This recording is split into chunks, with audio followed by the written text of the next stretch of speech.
Anyway guys, mahilig ba kayo sa basketball or kahit anong sports? Kailangan nyo ito panoorin.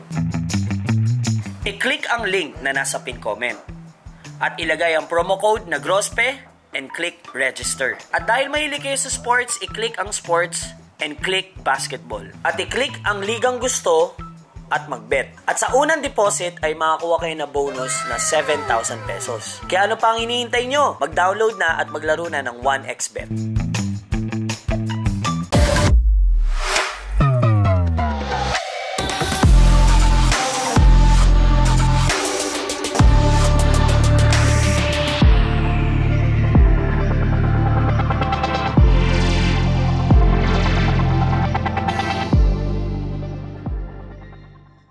Yo, what up everyone? Nandito tayo ngayon sa Quezon City, Tomas Morato. Nag-reviewing kami ni Coach Mav. Makikita nyo siya mamaya. We're planning to put up our own business and also at the same time, naghahanap ako ng place kasi tapos na yung contract sa Congressional. I wanted to try somewhere else para maka-try tayo ng ibang market also. So we're also planning to move the shoe store in Quezon City to Tomas Morato, around the area lang. So maghahanap tayo ng mga space ngayon. Meron na tayong mga kausap. Si Allen G yung nagkasikaso. And yep, samahan nyo kami. Kasi exciting to kasi first time namin ni Coach mag-business partner sa isang traditional negosyo.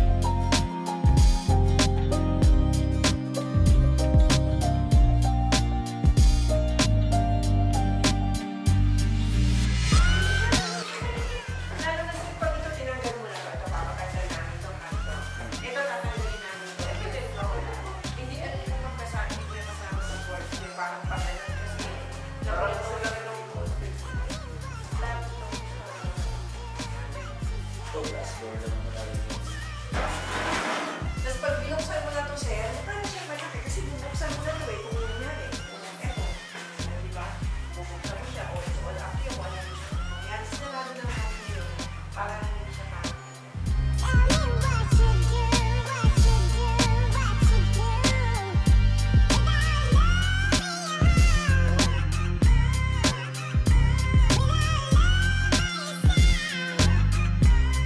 Alright mga ka-Danes.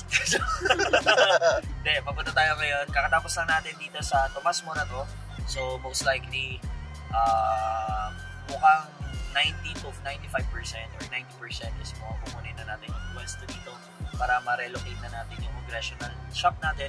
And of course, babalik kami ngayon sa Ali Mall para sa additional branch ng Flip Phenomenal Soul with Coach Mav. Naghahanap kasi kami ng pwesto para doon naman sa partnership namin dalawa. Balik tayo sa Ali Mall, we're just gonna check out the place and then right after that, we're going straight sa Novaliches kasi meron naman kami another business ni Coach na concept na titingnan. So nakaka-excite to kasi ngayon lang lilitaw si Coach Mav na talagang mag-business siya sa traditional. And I'm very excited to help him. So yun naman yung strength ko when it comes to business. And syempre, alam ko kayo guys, excited kayo na gusto nyo makita siya sa mga business na tatayo niya, personal. And yun, sana supportahan natin si Coach sa mga gagawin. Tara guys, samahan nyo kami. Busy day. At nga pala, Allen, birthday ni ano ngayon? Birthday ni boss videographer natin. Pwede mo bang kunin yung camera tapos itapat mo sa kanya? Birthday niya, nagtatrabaho siya. Ay, di ako sabihin bro, birthday mo talaga ngayon? Feb 28? Feb 28 boss. So 28 ka na?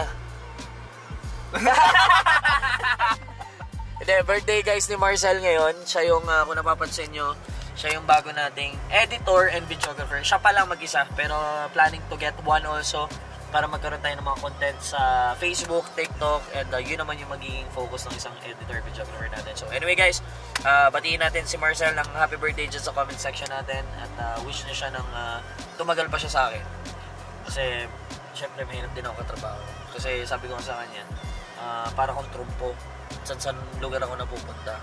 Pero the good thing about this one, yung transition ko from Pampanga, lilipat ako ng Quezon City para to focus on the business side and matutukan ko talaga lahat ng mga negosyong itatayo kasi yun na yung magiging focus ko for this season. Gusto kong guys, kayo marami kayong matututunan. I know some of you guys are been watching a lot of videos ng mga hindi may nagsusuntukan, mayroon nagbabasagan ng ulo at nagmumurahan.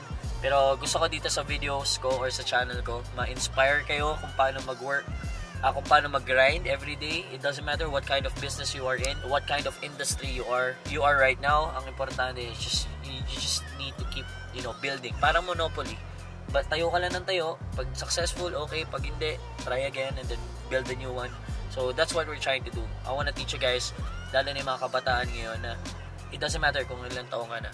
Kasi si Little Gaspar nga, kung napansin nyo, 14 years old, nagbenta na sapatos sa akin. He started 14 years old. So you can start kahit anong edad nyo. Okay guys, so sana marami kayong matutunan sa mga videos na ilalabas natin. More inspirational, more motivation, more on grind side. And yun yung gusto natin pakita dito sa channel natin guys. Alright, let's go!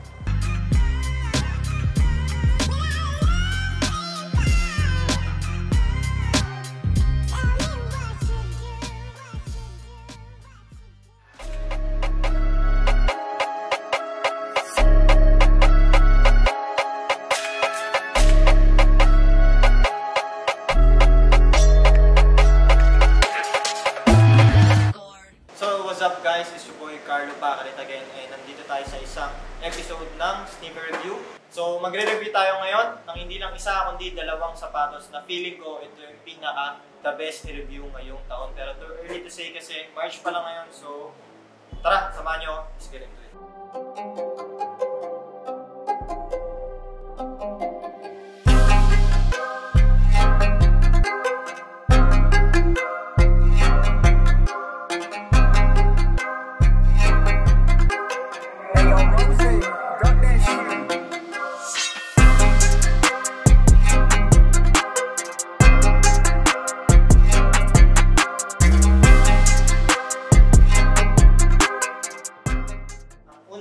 Natin i-review, kita nyo naman sa box. Ayan. Duck siya.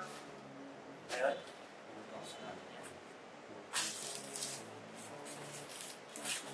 Guys. Ang SRP nyo guys is 6,595 pesos. So para sa akin medyo mataas na yun kasi ang normal na SRP ng sapatos before 5,095 lang. Pero makikita nyo kasi sa box, ang nakalagay dito is makikita ang Cloak Premium. So ang premium kasi ginagamit nila sa mga materials. So yun, mapapansin nyo, malaki talaga yung pinagkaiba niya sa SRP pa lang. Punta na tayo sa mismong pair guys. Ito, ang unang napansin ko guys agad is yung napakagandang color blocking. Tsaka syempre yung mix ng colors niya dito. Dito, punta tayo sa toe box. Ayan guys. Para siyang cracked. Yun, cracked leather talaga siya. So, earth tone pa siya. And dito sa toe box, tan lang siya. Pagdating naman dito sa toe guard, guys, dark brown color. Tapos suede yung material niya. Tapos, nagustuhan ko din dito yung touch ng swoosh na gold. So, iba-iba. Halos tatlong color ng brown yung ginamit. Tapos, dito naman, sa panel guys, makikita nyo, same sila ng color ng toe box. Ang gusto ko pa dito guys is yung purple swoosh niya. Tapos, may overlay din na gold. Tapos, mapapansin nyo sa midsole, hindi siya talaga totally white. May pagka-sail siya. Tapos, may nakikita nyo yung stitching. May touch of yellow gold siya sa loob. Pagdating naman dito sa may heel, ayun, meron siyang touch ng demographic na para siyang demon guys. Tapos, purple din yung color ng stitching niya. Sa mga hindi nakakaalam, yung Sensible na galing yun sa Springtime Festival sa Japan. Nirelease lang tong pair na to February 3rd, 2023. Balik na tayo sa pair. Punta tayo dito sa outsole niya guys. Medyo translucent siya na gum sole guys. Hindi siya ganun talagang dark. Tapos syempre nandiyan yung touch ng Nike. Tapos yung swoosh. Tapos dito naman guys, meron pala nga siyang extra laces. Yan, purple extra laces. Pero yung original laces niya guys is white lang. Tapos sa lace tips, meron siyang gold. Yan. Tapos sa tongue niya guys, may touch ulit ng gold. Sa tongue. Tapos isa pa sa mga hidden detail ng sapatos na ito guys. Nasabi ko maganda kasi connected silang dalawa, yung left and right pair. Pag pinagtabi nyo siya, ayan, para siyang yung Japanese old pages na graphic. Ayan. So yun guys, napakaganda. Maski yung insole, punong-puno ng details guys. So, yun. Message nyo kami, available to sa store, sa official pages natin. Ang price lang nito guys is 10,000 to 11,500. Depende sa size. So yun guys, para sa akin, isa to sa mga the best sneaker na nirelease ngayong 2023. Pero maaga pa para sabihin. Ayan. From the color itself, color combination, yung color blocking, yung materials, isa pa yun, napakalaking bagay pag pipili ka ng pang-person mo. So ito guys, sa mga gusto mag-avail nito, message nyo lang kami. Yan.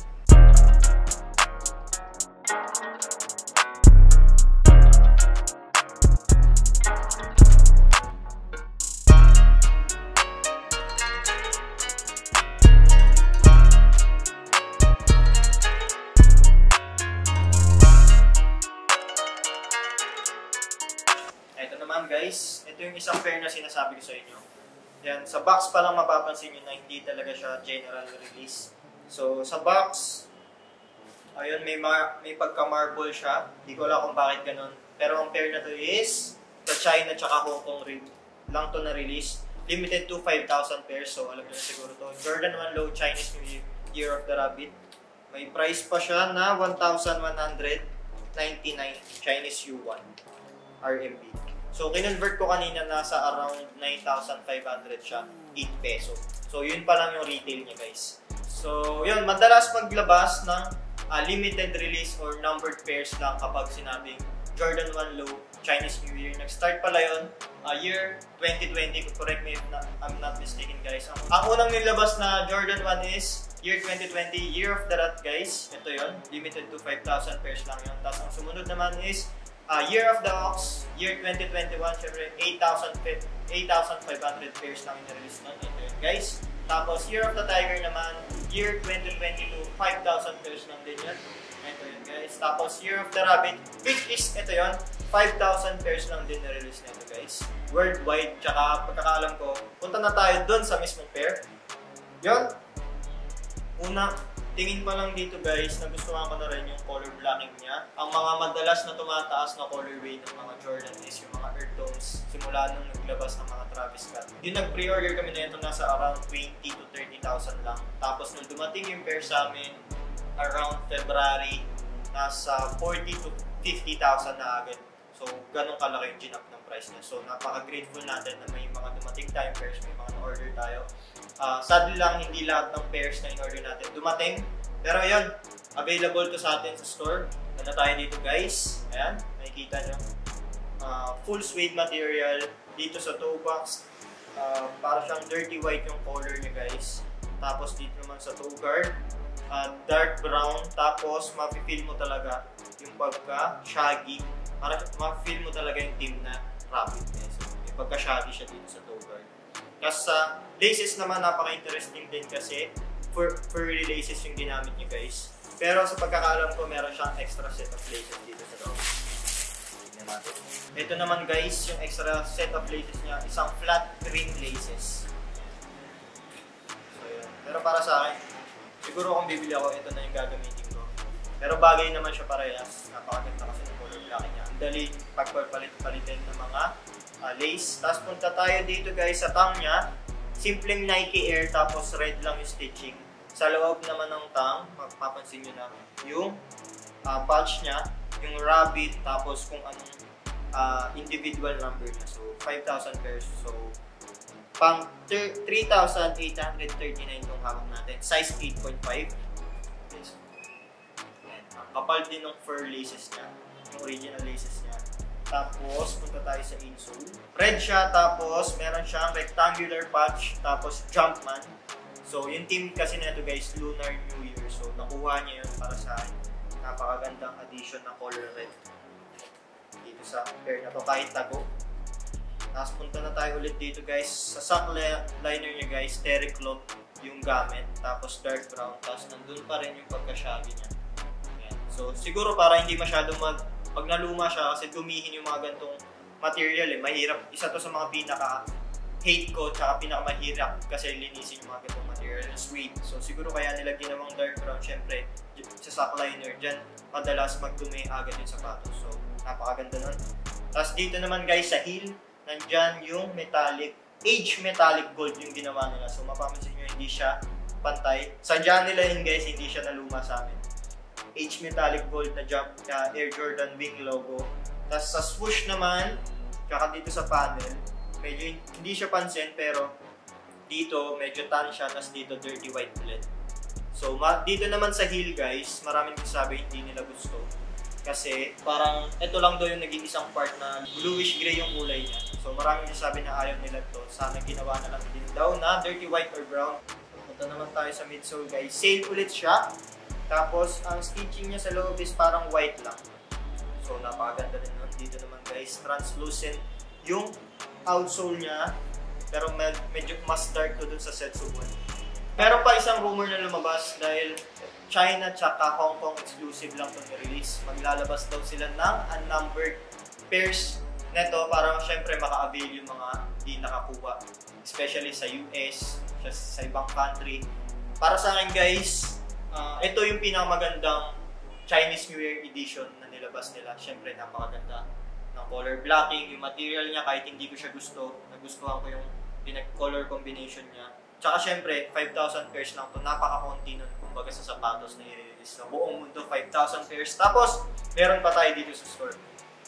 So, magre-ratio lang ito sa store natin ng halagang 40,000 to 50,000. Depende sa size. Mag-message lang kayo. So, yun guys, comment down below kung nagustuhan nyo itong episode na to. Pwede kayo mag-request na mga pwede natin i-review yung sapatos. Abangan nyo pa yung mga susunod nating sneaker review episode. Let's go.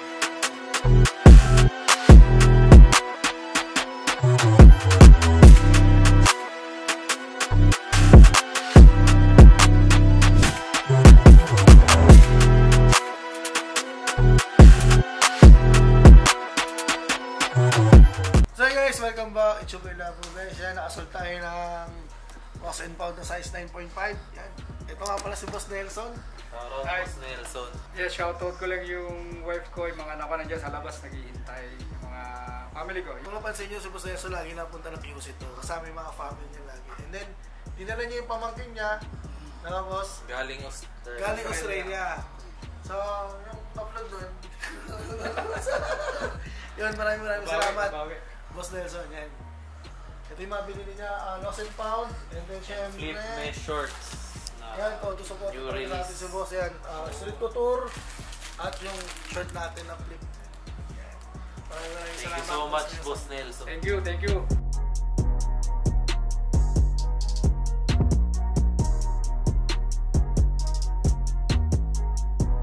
So guys, welcome back. It's your boy Labo guys. So babalik na naman. Syempre guys, kung naalala nyo, nag-live ako, nag-comment si Tara Restore. At ito na nga, ni-restore niya yung sapatos ko guys. Yun, no? Kung makikita nyo guys, yung nito, yung before nito. Talagang sole set talaga siya dito, buo. Dito rin buo. Marumi rin. Syempre yun, pinadala ko sa Nabotas. Yan. At ito na yung kinalabasan. At syempre, nagpagawa rin kami J11. Yan. Nag-sole set siya. Ay, alam ko nagkano to, di ba? Ano ba sole set to? Nakabuko yun dati. May nakabuko yun dito, di ba? Ayan. Pinayos ko na rin kay Boss AJ Jimenez. Yan. Goods na lahat. Yan. Dalawa na pinareglo ko kasi isa lang talaga yung dito eh. Yung may sole set nito eh. So dinalawa ko na para parehas. Siyempre, pag ginamit mo, di ba? Tapos yung isa naman ang nasira. Di dalawa na. Yan. Kaya shoutout sa Tara Restaurant, maraming salamat. Yan. Located siya sa 213 East Tuason Street, Barangay San Jose, Nabotas City. Shoutout sa iyo, Boss AJ Jimenez, sa pag-restore ng sapatos ko at itong J11. Yun o. Maraming salamat. Peace. So guys, kung hindi papansin nyo, may bagong sampay dito guys. Devin Booker ng T Street. Yan, ito yung likod niya, Devin Booker. Yan, ito yung harap. At syempre, Jason Tatum guys, no? Kasi ito yung likod niya. The T Street Supply. Napaka-solid. Yan. Ito naman Kevin Durant guys. Kung idol si Kevin Durant, ito. Napakaganda rin ito. Ito, sinuot din ni Boss Richard Belches. Yan, nabangan nyo kami guys sa MSE booth C7, C8, March 5, 1 p.m. to 8 p.m. Nandun kami lahat. Nandun kami sa MOA, SMX, sa ground floor. At syempre, shoutout sa Cozies, guys, no? Napakabisa, guys, yan. Cozies, thank you.